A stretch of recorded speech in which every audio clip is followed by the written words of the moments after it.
कृषि कानून के विरोध में किसान पिछले 72 दिनों से आंदोलन कर रहे हैं। किसान का ये आंदोलन उद्योग जगत के लिए हालांकि मुसीबत बन गया है, क्योंकि आंदोलन की वजह से रास्ते बंद हैं, बॉर्डर सील हैं, जिसका असर उद्योग इंडस्ट्री पर पड़ रहा है। हर रोज हजारों करोड़ों का नुकसान हो रहा है और अब कई उद्योग बंद होने की कगार पर पहुंच गए।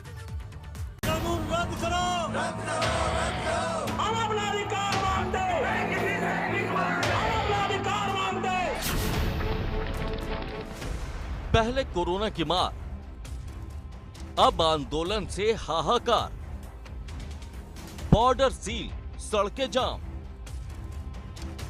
व्यापार पर लगा ब्रेक। 72 दिन का आंदोलन, 70,000 करोड़ का नुकसान। कृषि कानून के विरोध में किसान पिछले 72 दिन से आंदोलन कर रहे हैं, लेकिन किसानों का यह आंदोलन अब व्यापार के लिए ग्रहण बनने लगा है, क्योंकि कोरोना की मार से बेहाल इंडस्ट्री खुद को संभालने की कोशिश कर रही थी कि किसान आंदोलन ने इस पर ब्रेक लगा दिया।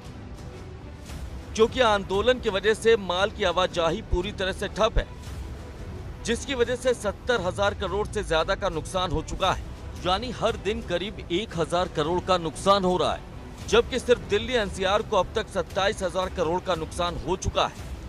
सालाना 6,000 करोड़ टैक्स देने वाली गाजियाबाद इंडस्ट्री किसान आंदोलन की वजह से अपने बुरे दौर से गुजर रही।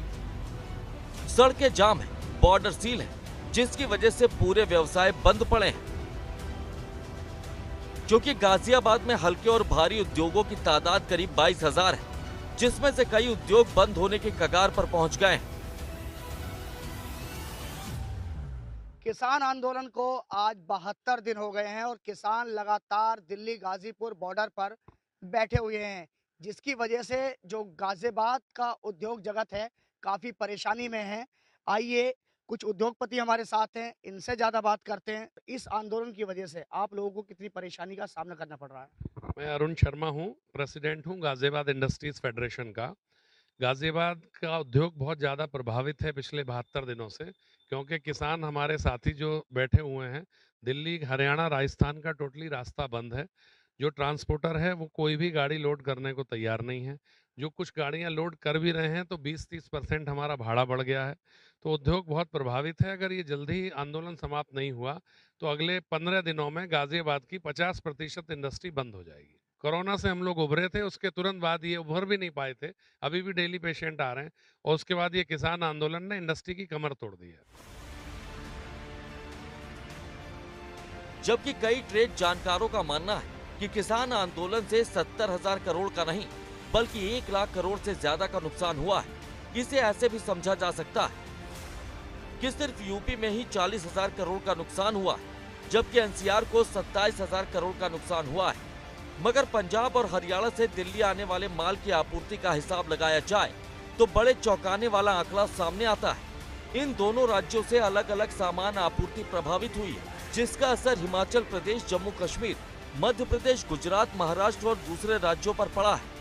कैट के राष्ट्रीय महामंत्री प्रवीण खंडेलवाल की माने तो किसान आंदोलन की वजह से लगभग 20% ट्रक देश के अन्य राज्यों से सामान दिल्ली नहीं ला पा रहे, जबकि आंदोलन से पहले दिल्ली में प्रतिदिन करीब 50,000 ट्रक देश भर के अलग अलग हिस्सों से सामान लेकर आते थे और करीब 30,000 ट्रक हर रोज दिल्ली से बाहर दूसरे राज्यों में सामान लेकर जाते थे।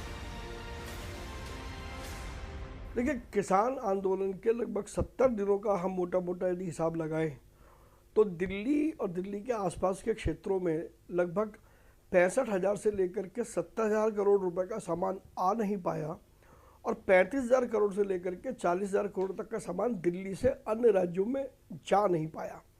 तो कुल मिलाकर के यदि हम दोनों फिगर को मिला दें तो ये लगभग कोई 1 लाख करोड़ के आसपास का व्यापार होता है, जो इस बार किसानों के आंदोलन के चलते यहाँ पर दिल्ली एनसीआर में हो नहीं पाया। ऐसे में बड़ा सवाल यह है कि इस नुकसान की भरपाई कैसे होगी, क्योंकि दूसरी ओर किसान शहर शहर महापंचायत के जरिए आंदोलन को और धार देने की कोशिश में जुटा है। ऐसे में आंदोलन जितने दिन चलेगा नुकसान भी उतना ही बढ़ेगा। गाजियाबाद से शक्ति सिंह और लखनऊ से शैलेश अरोड़ा के साथ ब्यूरो रिपोर्ट, एबीपी गंगा।